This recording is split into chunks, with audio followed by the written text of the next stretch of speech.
प्यारे विद्यार्थियों नमस्कार। स्वागत है आप सभी का आपके अपने YouTube चैनल आरपी स्टडी में। तो जो भी विद्यार्थी राजस्थान चतुर्थ श्रेणी कर्मचारी और हाईकोर्ट प्यून की तैयारी कर रहे हैं, राजस्थान चतुर्थ श्रेणी कर्मचारी और हाईकोर्ट प्यून की तैयारी करने वाले सभी विद्यार्थियों के लिए ये क्लास बड़ी इंपॉर्टेंट है। क्लास को आपको ध्यान से कंप्लीट पूरा देखना है और लास्ट कमेंट करना है कि कितने क्वेश्चन आपके सही होते हैं, कैसी आपकी तैयारी है। आज हम दोस्तों आपके एग्जाम्स के लिए राजस्थान जीके के इंपॉर्टेंट क्वेश्चन देखने वाले। ये राजस्थान जीके के मोस्ट इंपॉर्टेंट क्वेश्चन है, तो क्लास के आपको ध्यान से पूरा देखना है और लास्ट में कमेंट करना है इस क्लास को देखने के बाद कितने क्वेश्चन आपके सही होते हैं। तो चलिए क्लास का शुभारंभ करते हैं। क्लास का पहला ही क्वेश्चन आपके सामने पूछा है, निम्न में से किस स्थल को धूलकोट भी कहा जाता है। मतलब धूलकोट दोस्तों किसे कहते हैं? विराटनगर, आहड़, कालीबंगा, पीलीबंगा। तो धूलकोट दोस्तों है वो आड़ को कहा जाता है। आड़ को आगाठपुर, धूलकोट वगैरह कहा जाता है। तो जो भी विद्यार्थी ऑप्शन बी कमेंट कर रहा है, बी ऑप्शन आपका सही है। अगला प्रश्न पूछा है, जयपुर का निर्माण किसके द्वारा करवाया गया। राजस्थान की राजधानी जयपुर दोस्तों, राजस्थान का गुलाबी शहर जयपुर, जयपुर का निर्माण किसने करवाया था? करण सिंह ने, जय सिंह द्वितीय ने, मान सिंह ने, अनूप सिंह ने दोस्तों। तो जयपुर की स्थापना की थी जय सिंह द्वितीय ने। जो भी विद्यार्थी जय सिंह द्वितीय कमेंट कर रहा है, जय सिंह द्वितीय ऑप्शन आप सबका सही रहेगा। अगला प्रश्न आपके सामने पूछा है पर विद्यार्थियों, क्या पूछा है? भरतपुर के महाराजा सूरजमल का अन्य नाम कौन सा है? देखो आप सबको पता है दोस्तों, भरतपुर के राजा हुए सूरजमल है, जिनको जाटों का पलटो कहा जाता है ना। सूरजमल जाट का अन्य नाम क्या है? नाहर सिंह, रणजीत सिंह, रतन सिंह या सुजान सिंह। तो यहाँ पर आपका उत्तर रहेगा कि भाई सूरजमल जी का अन्य नाम है वो है सुजान सिंह। जो भी विद्यार्थी ऑप्शन डी को कमेंट कर रहा है, डी ऑप्शन बिल्कुल आपका राइट है। अगला सवाल आपके सामने पूछा है पर विद्यार्थियों, रणथंभौर विजय के उपरांत अलाउद्दीन खिलजी ने दुर्ग को किसके अधिकार में सौंप दिया था? आप सबको पता है दोस्तों 1301 में क्या होता है? 1301 में अलाउद्दीन खिलजी रणथंभौर को जीत लेते हैं, इस पर अधिकार कर लेते हैं और उस समय राजस्थान का क्या होता है? राजस्थान का प्रथम शाखा होता है दोस्तों। ठीक है, जैसे ही दोस्तों रणथंभौर दुर्ग को जीत लिया जाता है, इसके बाद इसको दुर्ग को किसको सौंपते हैं दोस्तों? रणथंभौर दुर्ग को दोस्तों उलग खान को सौंपते हैं। किसको दोस्तों? उलग खान को सौंप दिया जाता है। अगला सवाल पूछा है, महाराणा राज सिंह का शासनकाल था। फटाफट कमेंट करेंगे। महाराणा राज सिंह का शासनकाल था वो कब से कब तक था? तो राज सिंह का शासनकाल दोस्तों था 1652 से लेकर 1680 ईस्वी तक। 1652 से 1680 तक महाराणा राज सिंह का शासनकाल चला था। अगला सवाल दोस्तों आपके सामने पूछा है, देखते हैं क्या पूछा है। कानड़ देव कहाँ का शासक था? बहुत इंपॉर्टेंट प्रश्न आपसे पूछा है कि कानड़ देव कहाँ का शासक था? मेवाड़ का, रणथंभौर का, जालोर का या सांबर का? तो जो कानड़ देव था दोस्तों वो जालोर का शासक था। ठीक है ना, ऑप्शन सी आपका राइट है। अगला पूछा, अकबर ने फरजत की उपाधि वो किसे प्रदान की थी? फटाफट कमेंट करेंगे। अकबर के द्वारा फरजत की उपाधि दोस्तों है वो किसे दी गई थी? तो फटाफट कमेंट करेंगे। भगवान सिंह को बिल्कुल, या भूर सिंह को, माल सिंह या मान सिंह को दोस्तों। तो अकबर है वो फरजत की उपाधि है वो मान सिंह को प्रदान करता है। मान सिंह ऑप्शन आप सबका सही है। अगला प्रश्न पूछा, तारकिन का दरवाजा किस जिले में है? फटाफट कमेंट करेंगे। तारकिन का दरवाजा है वो राजस्थान के किस जिले में स्थित है? चित्तौड़गढ़ या दोस्तों नागौर, अजमेर या जालौर? तो तारकिन का दरवाजा नागौर में। कहाँ पर है? नागौर। बी ऑप्शन आपका सही है। अगला प्रश्न आपके सामने दोस्तों क्या पूछा देखते हैं। अगला पूछा, मुंडियारी ख्यात का विषय क्या है? सिरोही के चौहान, बूंदी के हाड़ा, मेवाड़ के सिसोदिया या मारवाड़ के राठौड़? मुंडियारी ख्यात दोस्तों इसका जो विषय, इसका सब्जेक्ट है वो है मेवाड़, बिल्कुल मारवाड़ के राठौड़। ठीक है ना, मुंडियार की ख्यात का विषय दोस्तों है वो अपना हो जाएगा मारवाड़ के राठौड़।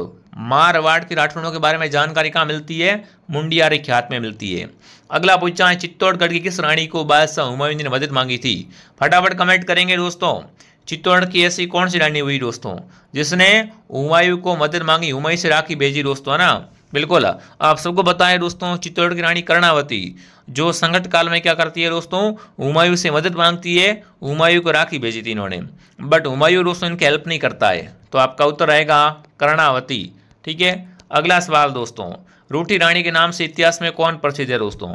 राजस्थान में रूठी रानी कहलाती है मालदेव की पत्नी, और मालदेव की पत्नी का नाम था उमादेव, जो कि क्या है दोस्तों राजस्थान में रूठी रानी कहलाती है। रूठ के चली गई थी ये, फिर वापस कभी नहीं आई थी। अगला प्रश्न देखिए दोस्तों, अगला पूछा है, राजस्थान में बड्डार क्या है? सामूहिक प्रतिभोज हैं, रात का भोजन, सुबह का भोजन या त्रयोदशी संस्कार? फटाफट कमेंट करेंगे। बड़ार भोज का नाम सुनते आप सबको पता आना चाहिए दोस्तों कि बड़ार भोज तो क्या है, एक सामूहिक प्रतिभोज है। ऑप्शन ए आप सबका सही है। अगला पूछा है 1857 की क्रांति में किस कुलदेवी की प्रेरणा स्रोत रही है? बिल्कुल फटाफट कमेंट करेंगे। जब राजस्थान में 1857 की क्रांति हो रही थी दोस्तों, उस समय किस देवी की मूर्ति है वो प्रेरणा स्रोत रही थी? तो बिल्कुल आप सबका उत्तर सही से आ चुका है कि 1857 की क्रांति में दोस्तों जो प्रेरणा स्रोत मूर्ति रही थी वो रही थी सुगाली माता की। सुगाली माता की मूर्ति इसमें क्या रही दोस्तों? प्रेरणा स्रोत रही थी। अगला पूछा है लल्लू शाही सिक्कों का निर्माण कहाँ होता था? कभी पूछे झाड़ शाही का दोस्तों, तो झाड़ शाही सिक्का तो था अपने जयपुर का, बट लल्लू शाही सिक्का दोस्तों था वो कहाँ का था? सोजत का। सोजत ऑप्शन आप सबका सही है। ठीक है, देखिए दोस्तों आगे बढ़ने से पहले जो विद्यार्थी हाईकोर्ट प्यून की तैयारी कर रहे हैं, हाईकोर्ट प्यून का पूरा कोर्स आपको हमारे पास मात्र 299 के अंदर मिल जाएगा। सारे विषय पढ़ाए जाएंगे, वीडियो लेक्चर एंड आपको पीडीएफ मिल जाएगी। तो इसके लिए प्ले स्टोर से आरपी स्टडी आपको डाउनलोड करना है। अगर पेमेंट किसी और नंबर से करवाना है तो इस हेल्पलाइन नंबर से कॉन्टैक्ट करो। बहुत ही शानदार कोर्स है, अच्छा कोर्स है, मिल जाएगा आपको। ठीक है, अगला पूछा साक्रमल गोपा का संबंध किस रियासत से था? बीकानेर, जैसलमेर, जोधपुर, अजमेर। तो साक्रमल गोपा थे वो जैसलमेर के दोस्तों। कहाँ के थे? जैसलमेर के थे।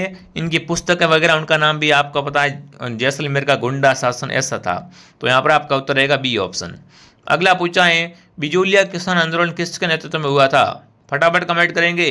बिजूलिया किसान आंदोलन में इंपॉर्टेंट है बिजूलिया, ठीक है ना। अगर आपसे पूछे किसान आंदोलन में इंपॉर्टेंट कौन सा है तो बिजूलिया इंपॉर्टेंट है। और इसका जो नेतृत्व किया था दोस्तों वो किया था साधु सीताराम दास ने। किसने किया था? साधु सीताराम दास ने। अगला पूछा एक ही आंदोलन का शुभारंभ कौन से स्थान से हुआ है? फटाफट कमेंट करेंगे। राजस्थान में जो आपका एक ही आंदोलन हुआ ना, ये स्टार्ट हुआ है दोस्तों मातरकुंडिया से। और मातरकुंडिया को मेवाड़ का हरिद्वार कहा जाता है। ये मातरकुंडिया है और राजस्थान के चित्तौड़ जिले में है। कहाँ पर है? चित्तौड़गढ़ में दोस्तों।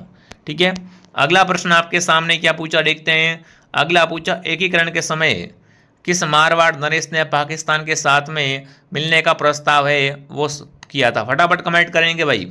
एकीकरण के समय ऐसी कौन सी रियासत दोस्तों जो पाकिस्तान के साथ मिलना चाहती थी? तो वो दोस्तों थी हनुमंत सिंह, बिल्कुल है ना। मारवाड़ के नरेश थे हनुमंत सिंह दोस्तों जो पाकिस्तान के साथ मिलना चाहते थे। ऑप्शन ए आपका राइट है। अगला पूछा है मूमल लोकगीत का संबंध किस क्षेत्र से है? जोधपुर, बीकानेर, जैसलमेर, सिरोही। मूमल जो दोस्तों गीत हैं वो कहाँ का है? मूमल है जैसलमेर का। जो भी जैसलमेर कमेंट कर रहा है जैसलमेर आपका सही है। अगला पूछा रामदेव जी के मेले का प्रमुख नृत्य कौन सा है?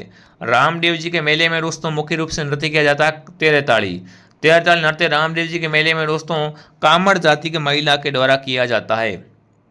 ठीक है ना, कामड़ जाति के महिला द्वारा दोस्तों तेरताली नृत्य करते हैं। जब तेरताली नृत्य करते हैं तो इसके साथ में मंजीरों का प्रयोग होता है। मंजीरा एक वाद्य यंत्र होता है जिसका प्रयोग इसके साथ किया जाता है।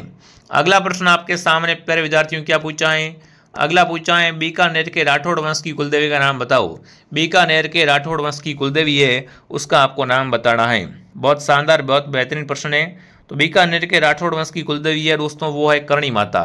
करणी माता को चौहों की देवी कहा जाता है, ध्यान रखना दोस्तों। ठीक है ना, चौहों का मंदिर, चौहों की देवी है करणी माता। और करणी माता का मेला भरता है देशनोक बीकानेर में, यहीं पे इनका मंदिर बना हुआ है। अगला है कटारगढ़ दुर्ग किसका हिस्सा है? कटारगढ़ दुर्ग दोस्तों है वो किस दुर्ग का हिस्सा है ये आपको बताना है। तो कटारगढ़ दुर्ग है कुंभलगढ़ दुर्ग का हिस्सा। कुंभलगढ़ दुर्ग आप सबको पता है राजसमंद जिले में है। ठीक है, इसी कुंभलगढ़ दुर्ग में महाराणा प्रताप का जन्म हुआ था। तो आपका उत्तर रहेगा कटारगढ़ कुंभलगढ़ दुर्ग का हिस्सा है। किराडू के मंदिर किस जिले में दोस्तों है? तो किराडू मंदिर है राजस्थान के बाड़मेर जिले में। ठीक है ना। अगला सवाल आपसे पूछा है, क्या पूछा है वीर सतसई के लेखक कौन है? वीर सतसई के लेखक अगर आपसे पूछे एग्जाम में तो यहाँ पर आप सबका उत्तर क्या आएगा? फटाफट कमेंट करेंगे। वीर सतसई के लेखक हैं सूर्यमल मिश्न। कौन दोस्तों हैं? सूर्यमल मिश्न। ठीक है, अगर आपको ये क्लास पसंद आई तो दोस्तों क्लास को लाइक एंड सब्सक्राइब जरूर करें। एक क्लास मॉर्निंग 8 बजे आती है और एक क्लास शाम को 9 बजे आती है, दोनों क्लासें आपको देखनी है। अगला पूछा है 2.5 दिन का झोपड़ा कहाँ पर है? राजस्थान में अगर बात करें दोस्तों अपन 2.5 दिन के झोपड़े के बारे में तो ये अपना अजमेर में है। कहाँ पर है? 2.5 दिन का झोपड़ा अजमेर में स्थित दोस्तों है। तो ये बिल्कुल ये अपनी क्लास थी। 50 इंपॉर्टेंट क्वेश्चन मैं आपके बीच लेके आया था। आई होप आपको पसंद होगी क्लास। जो विद्यार्थी कोर्स लेना चाहते हैं हाईकोर्ट पियून का हाई कोर्ट पियून का कंप्लीट कोर्स हमारे पास विधिवत ढंग से मिल जाएगा, तो ज्वाइन कर लो और आज से तैयारी स्टार्ट कर लो। ठीक है, बाकी कमेंट कर देना क्लास कैसी लगी। मैं आपको मिलता हूँ नेक्स्ट क्लास में। जय हिंद, जय भारत।